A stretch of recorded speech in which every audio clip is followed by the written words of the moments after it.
space at an early age. I have this distinct recollection of looking at an image of humans standing on the moon. It was under Neil Armstrong in Encyclopedia A, and it really burnt in my brain. Now, I know there are a lot of different ways that people can apply to and get into the Canadian Space Agency. So what was your journey to get from that dream of being an astronaut to being accepted into the CSA? It's so important for young Canadians to understand, we're not specifically looking for one type of person. We're looking for a diverse group in our astronaut corps. I was inspired by aviation. Something inside of me, I just wanted to fly. And so I joined Air Cadets. I got a glider pilot license, private pilot license, loved flying. I joined the Air Force. I wanted to fly fighter jets, and I went and did that. And those experiences are what gave me the base skill sets that I needed to apply to become an astronaut. We're spending time learning Russian language, space robotics training, spacewalk training, all the systems on the International Space Station, how to repair them, mission control and operating there and being the voice from the Earth to the spacecraft. There's just a huge diversity of tasks. What would be the breakdown if you have 100% in terms of what part constitutes the physical makeup that you need to be an astronaut and what constitutes the mental makeup?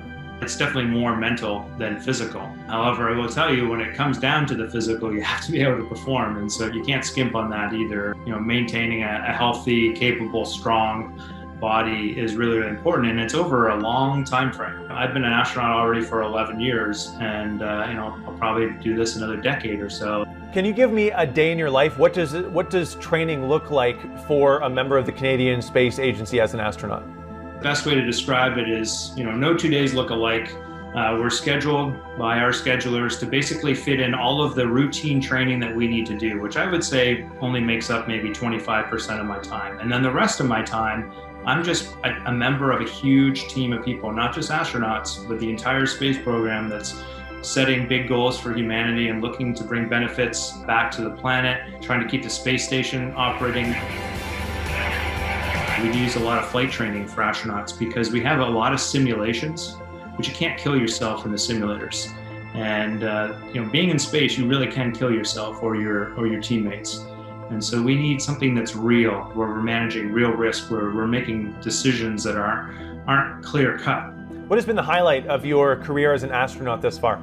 A mission called Nemo, where we live in a habitat. It's kind of like living in an RV on the ocean floor for a week. And we simulate a space mission, and we do a lot of research down there on how we would execute on Mars, for example, or on the lunar surface. There was this whole human experience aspect to it of living on the ocean floor and seeing ocean life in a way that I've never experienced before. I mean, I see that completely differently now. That was an enormous life experience. It goes without saying, the career as an astronaut is extremely time-consuming. It takes a lot of work, a lot of dedication and perseverance. How do you balance that professionally with your home life, and what sacrifices have you had to make family-wise? I think there are so many of us that feel that struggle between a home life balance and a work balance. It's not easy. I've never felt like I've had the perfect answer. I'm married, 3 kids, and so definitely hard on the family. But the best you can do, my best solution has been to look for quality events. I don't have the quantity, so I have to look for quality events. I want to go back to the physical demands for 1 second. As you mentioned, you spent a lot of time as a fighter pilot. You obviously have no issues with G-forces. Myself, I don't like going on roller coasters because I get queasy. Could I be trained to be able to handle that, or is that just something that's innate? My experience in watching many aviators over time is that there are some bodies that just won't accept that training. So most people get through it, and others just will get sick every single time, and there's nothing we can do about it, and they're just not cut out for that kind of job. Well, it looks like my astronaut application is ending right here. Jeremy, thank you very much for your time today. A fascinating discussion, and I look forward to continuing to follow your career. Thanks so much. It's my pleasure. You take care.